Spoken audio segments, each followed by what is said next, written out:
오늘은 한 남자의 이야기로 문을 열겠습니다. 그의 이름은 민재. 민재는 늘 새벽에 눈을 뜨곤 했습니다. 시계가 4시를 가리킬 즈음 그는 몸을 뒤척이며 천장을 올려다보았습니다. 창밖의 공기는 고요했지만 그의 심장은 요동쳤습니다. 그 이유는 단 하나, 바로 방금 꾸었던 꿈 때문이었습니다. 그 꿈 속에서 민재는 장례식장에 서 있었습니다. 하얀 국화꽃들이 줄지어 놓여 있었고 검은 상복 차림의 사람들이 웅성거리고 있었습니다. 향 냄새가 진하게 코끝을 찔렀고 촛불은 바람도 없는데 자꾸만 흔들리고 있었습니다. 그런데 그곳에 놓인 영정 사진 속 얼굴은 다름 아닌 그의 아내 민지였습니다. 민재는 관 앞에 무릎 꿇고 울부짖었습니다. 손바닥으로 차가운 나무관을 붙잡았지만 그 손끝은 얼음처럼 시려웠습니다. 그런데 그 순간 사진 속의 아내가 환하게 웃었습니다. 눈물도 슬픔도 없는 얼굴. 마치 이렇게 말하는 듯 했습니다. 그만 놓아줘. 민재는 숨이 막혀 눈을 떴습니다. 온몸에 땀이 흥건했고 이불은 축축히 젖어 있었습니다. 그러나 꿈의 잔상은 그대로 남아 있었습니다. 관의 차가움, 향의 냄새, 아내의 웃음. 그 모든 것이 손끝에 붙은 듯 떨어지지 않았습니다. 여보, 또 못 잤지? 옆에서 아내 민지가 물었습니다. 민재는 대답을 망설였습니다. 꿈 이야기를 꺼내고 싶지 않았습니다. 하지만 입술은 저절로 열렸습니다. 내 장례식을 꾸었어. 민지는 잠시 놀란 듯 눈을 크게 떴다가 곧 작은 웃음을 지었습니다. 나 죽는 꿈은 원래 반대래. 오래 산다는 뜻이래. 아니면 집안에 갈등이 생긴다는 거고.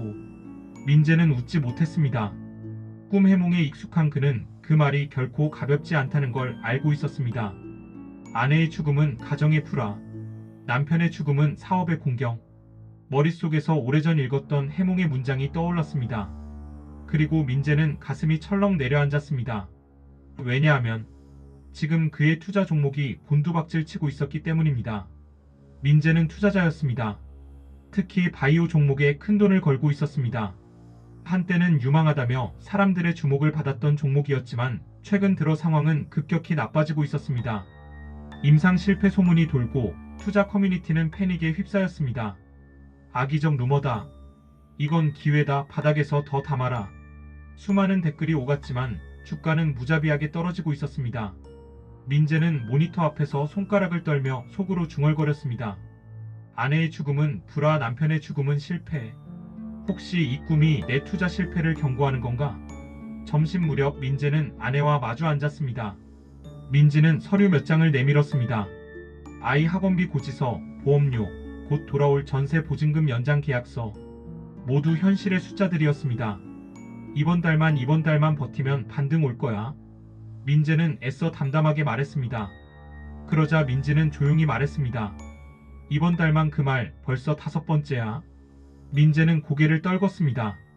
포크와 나이프가 접시에 부딪히는 소리만 공기 중에 메아리 쳤습니다. 그 소리마저 꿈속 장례식장의 종소리처럼 들렸습니다. 민지는 마지막으로 낮은 목소리로 말했습니다. 우리가 헤어진다면 그게 내 꿈의 진짜 의미일지도 몰라. 그 말은 민재의 심장을 깊이 파고들었습니다. 그 순간 그는 알았습니다.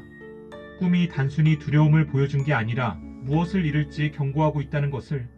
그날 밤 민재는 또 다른 꿈을 꾸었습니다. 이번엔 아내의 영정이 아니었습니다. 영정 속 인물은 바로 자기 자신이었습니다. 검은 넥타이, 굳은 미소, 그리고 출생과 사망 날짜. 사망 날짜는 내일이었습니다. 민재는 비명을 지르며 깼습니다. 심장은 미친 듯이 뛰었고 손끝은 얼음처럼 차가웠습니다. 남편이 죽는 꿈은 사업과 투자의 실패. 그는 오래전 읽었던 해몽의 구절을 다시 떠올렸습니다. 그리고 처음으로 그는 손절이라는 단어를 손실이 아니라 생존의 언어로 이해하기 시작했습니다. 여러분, 이것이 바로 민재의 첫 번째 이야기입니다. 그의 꿈은 단순한 악몽이 아니었습니다. 그것은 손끝을 잡아 끌며 이제 놓아야 한다. 너의 집착을 버려야 한다. 속삭이는 경고의 목소리였습니다. 그리고 민재는 이제 막 그 목소리에 귀를 기울이기 시작한 것입니다. 민재가 아내의 죽음을 보는 꿈, 그리고 자신의 영정을 보는 꿈을 꾸었다는 걸 들었습니다. 그 꿈은 단순한 악몽이 아니라 삶과 투자에 들이운 거대한 경고였죠. 그리고 이제 민재는 결단의 문 앞에 서 있습니다. 아침 9시. 시초가가 열리는 순간 화면은 붉게 물들었습니다. 주가는 또 떨어지고 있었습니다. 호가창에는 매도 물량이 쏟아져 내렸고 매수 잔량은 종이처럼 얇았습니다. 민재는 손을 떨며 마우스를 움켜쥐었습니다. 마우스 클릭 하나, 그 한 번의 선택이 그의 미래를 바꾸리라는 걸 그는 알고 있었습니다. 심장은 뛰고 눈은 차트에 고정되었습니다. 버텨야 하나? 아니면 끝내야 하나? 머릿속에서는 두 목소리가 싸우고 있었습니다. 그때 그는 속으로 규칙을 떠올렸습니다. 그가 초보 시절부터 다짐처럼 써내려갔던 문장들. 규칙 하나. 루머 구간에서는 절대 매수하지 않는다. 규칙 둘. 손절선 마이너스 12%를 이탈하면 기계처럼 매도한다. 규칙 셋. 새로운 진입은 최소 48시간의 관망 뒤에만 한다. 그는 손에 힘을 주며 되뇌었습니다. 규칙대로 규칙대로. 여러분, 마침내 민재는 매도 버튼을 눌렀습니다. 차가운 알람음이 울리고 주문 체결 표시가 떴습니다. 순간 가슴이 철렁 내려앉았습니다. 눈앞의 계좌에는 큰 손실이 찍혀 있었고 손끝은 마치 얼음처럼 시려왔습니다. 하지만 이상했습니다. 그 시린 손끝 너머로 묘한 해방감이 찾아왔습니다. 아, 이건 도망이 아니라 생존이구나. 그날 저녁 민재는 아내에게 고백했습니다. 팔았어. 아내는 숟가락을 내려놓고 잠시 그를 바라보았습니다. 침묵이 길게 흘렀습니다. 그러다 고개를 끄덕이며 짧게 대답했습니다. 잘했어. 그 말은 짧았지만 계좌 속 어떤 수익보다도 무겁고 값진 말이었습니다. 민재는 새로운 길을 모색하기 시작했습니다. 더 이상 단기 수익에 목매지 않기로 했습니다. 불확실한 종목 대신 안정적이고 꾸준한 자산으로 눈을 돌렸습니다. 배당 ETF, 짧은 듀레이션의 채권, 그리고 금. 그는 포트폴리오 비율을 적어 내려갔습니다. 배당 50, 채권 30, 금 20. 이제는 반등을 기다리지 않는다. 이제는 지킬 것을 먼저 지킨다. 민재는 다짐했습니다. 하지만 여러분, 손절의 순간이 늘 해방만 주는 건 아닙니다. 그는 한동안 허탈했습니다. 내가 겁이 많아 기회를 놓친 건 아닐까? 뉴스 속에서 급등하는 다른 종목을 볼 때마다 마음은 흔들렸습니다. 그럴 때면 그는 공책을 펼쳤습니다. 거기엔 이렇게 적혀 있었습니다. 손절은 실패가 아니다. 손절은 또 다른 시작이다. 그 문장을 읽을 때마다 민재는 마음을 다시 다잡을 수 있었습니다. 며칠 뒤 민재는 아이와 함께 신발 가게에 갔습니다. 아이에게 새 운동화를 사주었습니다. 계좌에서 빠져나간 돈은 컸지만 아이 발에 꼭 맞는 새 신발을 신겨주자 이상하게도 마음이 가벼워졌습니다. 기회비용은 때로 물건의 형태로 돌아온다. 민재는 속으로 그렇게 중얼거렸습니다. 여러분, 손절은 기술이 아닙니다. 손절은 용기입니다. 돈을 버리는 게 아니라 미래를 지키는 행동입니다. 우리가 무언가를 놓을 때 비로소 다른 것을 잡을 수 있습니다. 그리고 민재는 드디어 그것을 깨달았습니다. 민재의 투자 일지에는 이렇게 기록되어 있었습니다. 손절은 도망이 아니라 방향 전환이다. 살아남는 자만이 다시 기회를 만난다. 이 이야기는 단순히 한 사람의 투자 기록이 아닙니다. 이것은 우리 모두의 삶의 기록이기도 합니다. 놓지 못해 괴로워했던 순간, 끝내 붙잡지 못해 무너졌던 순간, 그리고 결국 손을 놓고 나서야 알게 된 자유. 민재는 그 모든 순간을 통해 배웠습니다. 손절은 기술이 아니라 살아남는 법이라는 것을. 민재는 손절을 통해 큰 결정을 내렸습니다. 그리고 이제 그는 새로운 길을 걸어가고 있습니다. 어느 겨울날 아침이었습니다. 민재와 아내 민지는 병원 진료실 앞에 앉아 있었습니다. 민지가 정기검진에서 추가 검사를 받아야 한다는 말을 들었기 때문이었습니다. 의사의 목소리는 담담했지만 복도 의자의 차가움은 두 사람의 심장을 더 얼어붙게 했습니다. 민재는 아내의 손을 꼭 잡았습니다. 그 손은 따뜻했지만 그 따뜻함 뒤로 스며드는 두려움이 분명히 있었습니다. 괜찮을 거야. 민재는 속삭였습니다. 하지만 속으로는 이렇게 말하고 있었습니다. 제발 이제는 잃고 싶지 않다. 며칠 뒤 결과가 나왔습니다. 다행히 큰 문제는 아니었습니다. 경과 관찰만 하면 된다는 말에 두 사람은 동시에 숨을 내쉬었습니다. 병원 앞 벤치에 앉아 따뜻한 음료를 나누어 마시며 민재는 말했습니다. 우린 살아남았어. 아내는 고개를 끄덕이며 대답했습니다. 응, 우리 살아남았네. 이 짧은 대화 속에는 수많은 시간의 두려움과 눈물이 녹아 있었습니다.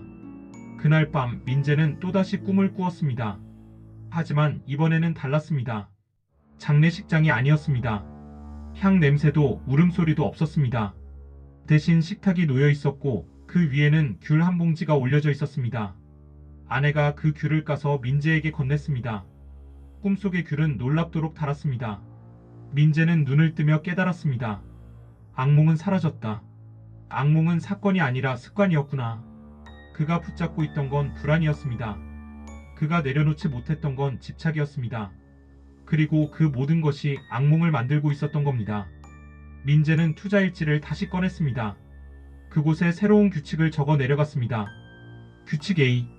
가정의 일정이 시장의 일정보다 우선이다. 규칙 B. 언제나 자산의 30%는 현금성으로 남겨둔다. 규칙 C. 루머가 아닌 펀더멘털에만 투자한다. 규칙 D. 가족에게 3문장으로 설명할 수 없는 투자라면 들어가지 않는다. 이 규칙은 단순히 투자 원칙이 아니었습니다. 그것은 민재가 지켜야 할 삶의 원칙이기도 했습니다. 시간은 흘렀습니다. 민재의 계좌는 이제 예전처럼 요동치지 않았습니다. 변동은 적었지만 매달 들어오는 배당이 있었습니다. 채권은 묵묵히 만기를 향해 나아갔습니다. 금은 계좌 한쪽에서 든든히 버팀목이 되어주었습니다. 민재는 이제 차트를 보며 불안해하지 않았습니다. 대신 아이와 공원을 걸으며 웃었습니다. 민지는 벤치에 앉아 사진을 찍었습니다. 겨울의 앙상한 가지, 아이의 운동화, 그리고 저녁 노을 속의 그림자. 민재는 그 그림자를 보며 생각했습니다. 자산이 늘어나는 것과 삶이 두꺼워지는 건 다른 일이구나. 그러던 어느 날 과거 민재가 손절했던 바이오 종목이 결국 관리 종목으로 지정되었습니다. 뉴스에 실린 그 회사의 이름을 보며 민재는 조용히 공책 한쪽에 이렇게 적었습니다. 손절은 나를 살렸다. 그 한 문장은 그의 지난 고통과 선택, 그리고 깨달음을 모두 담고 있었습니다. 우리가 지켜야 할 것은 무엇일까요? 돈일까요? 명예일까요? 아니면 사랑하는 사람일까요? 민재는 이제 알았습니다. 손절은 포기가 아니라 지켜야 할 것을 지키기 위한 선택이라는 것을. 그리고 그가 지킨 것은 바로 가족이었습니다. 그날 밤 민재와 민지는 다시 귤을 나누어 먹었습니다. 민재는 말했습니다. 이건 무슨 징조일까? 아내가 웃으며 대답했습니다. 사별의 반대겠지. 그게 뭐야? 함께 견디는 것. 두 사람은 서로를 바라보며 귤 한 조각을 나누어 먹었습니다. 그 맛은 수익보다 오래 남을 달콤한 맛이었습니다. 이것이 바로 민재의 세 번째 이야기입니다. 손절 이후 그는 지켜야 할 것을 지켰습니다. 그리고 마침내 깨달았습니다. 진짜 성공은 돈의 크기가 아니라 지켜낸 목록의 크기라는 것을요. 그는 아내의 죽음을 보는 꿈을 꾸었고 자신의 영정을 보는 꿈을 꾸었으며 마침내 손절이라는 선택을 통해 살아남았습니다. 그리고 그는 가족과 함께 웃음을 되찾았습니다. 이제 이야기를 마무리할 시간입니다. 그러나 이 마무리는 단순한 끝맺음이 아니라 삶과 투자에 남기는 커다란 교훈이어야 합니다. 민재는 여전히 새벽에 눈을 뜹니다. 하지만 예전처럼 차트를 보기 위해서가 아닙니다. 이제는 꿈을 곱씹기 위해서입니다. 그 꿈이 전해준 메시지를 다시 음미하기 위해서입니다. 여러분, 꿈은 때때로 허황돼 보입니다.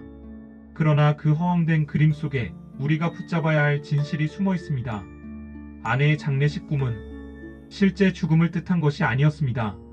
그것은 그가 집착하던 잘못된 투자, 그리고 끝내놓지 못하던 불안과의 이별을 뜻했습니다.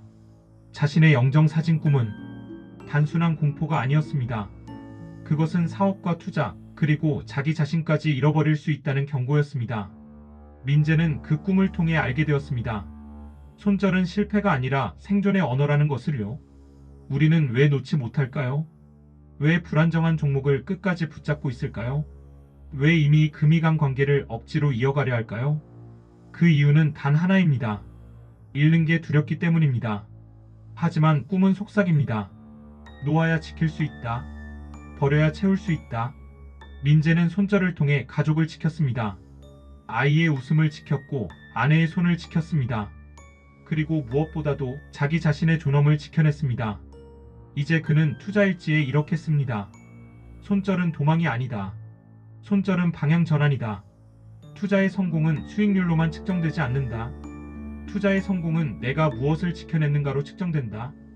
이 말은 단순히 투자에만 해당되지 않습니다. 삶의 모든 영역에 해당됩니다. 때로는 포기하는 것이 지혜입니다. 때로는 멈추는 것이 용기입니다. 때로는 손을 놓는 것이 가장 큰 사랑일 때도 있습니다. 꿈은 재무제표와도 같습니다. 겉으로 보기엔 난해하고 알 수 없지만 그 속에는 우리의 진짜 마음이 기록되어 있습니다. 꿈은 말해줍니다.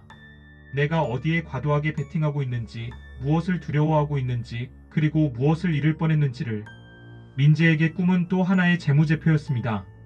그리고 그는 그 재무제표를 해독하며 삶과 투자의 균형을 찾아냈습니다. 여러분, 이제 제가 묻고 싶습니다. 당신의 꿈은 무엇을 말하고 있습니까? 혹시 지금 놓아야 할 무언가를 알려주고 있는 건 아닐까요? 손절하지 못한 종목처럼, 끝내 정리하지 못한 인간관계처럼 여전히 매달리고 있는 불안이 있지는 않습니까? 만약 그렇다면 그 꿈은 당신에게 속삭이고 있을지도 모릅니다. 놓아라. 그래야 내가 지킬 수 있다. 민재는 마지막으로 이렇게 말합니다. 나는 꿈을 통해 배웠다. 투자의 성패는 숫자가 아니라 내가 무엇을 지켜냈는가로 결정된다. 그리고 나는 이제 안다. 사별의 꿈은 죽음의 예언이 아니라 새로운 시작을 위한 경고였다는 것을. 여러분, 이 이야기를 들으며 혹시 마음속 깊은 곳에서 떠오르는 장면이 있습니까? 누군가의 얼굴, 혹은 어떤 숫자, 아니면 오래전 꾸었던 꿈. 그것이 바로 지금 당신이 붙잡고 있는 집착일지도 모릅니다. 그렇다면 이제는 놓아야 할 때입니다. 놓아야 비로소 새로운 것을 잡을 수 있습니다. 오늘의 이야기는 여기서 끝이 납니다. 하지만 그 교훈은 끝나지 않습니다. 여러분의 삶과 투자에도 분명히 이 꿈의 목소리가 닿기를 바랍니다. 손절은 실패가 아닙니다. 손절은 생존입니다. 그리고 사랑입니다.